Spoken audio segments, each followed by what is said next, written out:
After reading the articles and listening to the radio talk shows, I do find it surprising that it's estimated that 15 million kids are having issues with mental health, and only 7% of that 15 million are receiving help. I thought that was a little shocking. And I went to school, regular school, and we had school nurses. I never thought about them as being detectives, and I just kind of went there when I felt sick. I never thought like they would have to be the first chance at noticing like kids with problems or kids that need help outside of school. And in the radio show about testing kids for mental health before kindergarten, like, I thought that was surprising. I'd never realized that there could be pre-warning signs of a mental health in a baby. I thought that was more of a teenage adult issue. And I do think that schools should be held responsible for assessing and noticing mental health issues in kids. Kids there 5 days a week, 8 hours a day. They see them more than they see their parents during the school if they go to a regular school.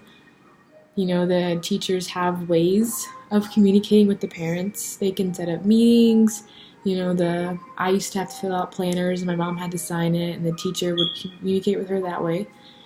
And there's ways where, teachers can be aware if a student has high or low self-esteem.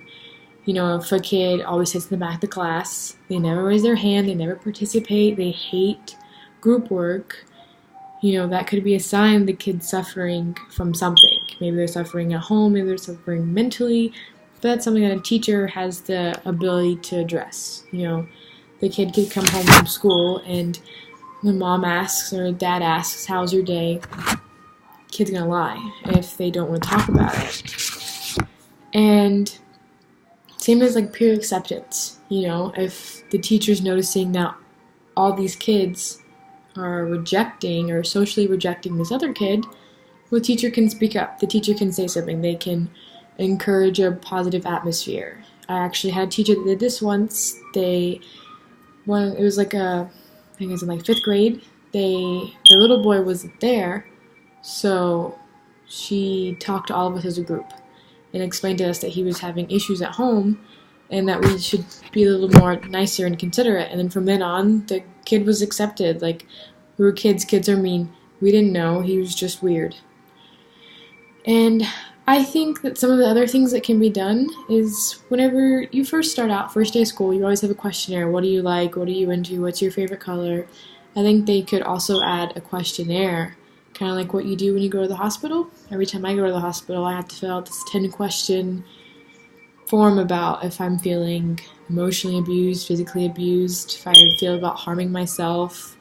I think that wouldn't be wrong to include that into the beginning of school, or at least something similar, maybe not something so dramatic, because then the teacher knows which students at least to pay more attention to. Like, if there's 25 to 30 kids in a class and a teacher's dying in schoolwork, then I don't think they would have the time to personally assess each student and to specifically look for mental disorders on top of their regular job of teaching.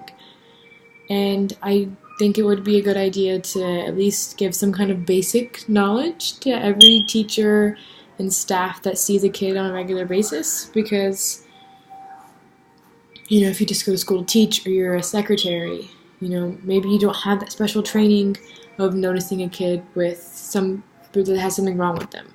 If you're the front desk and you see a student every day that's always late and comes in and they look like they hate the world, maybe you don't know what to do. You don't know which next step to take. So I think it should be made a priority that everyone has some kind of background training in noticing how kids are when there's something wrong with them, and at least what the next step should be based on their job.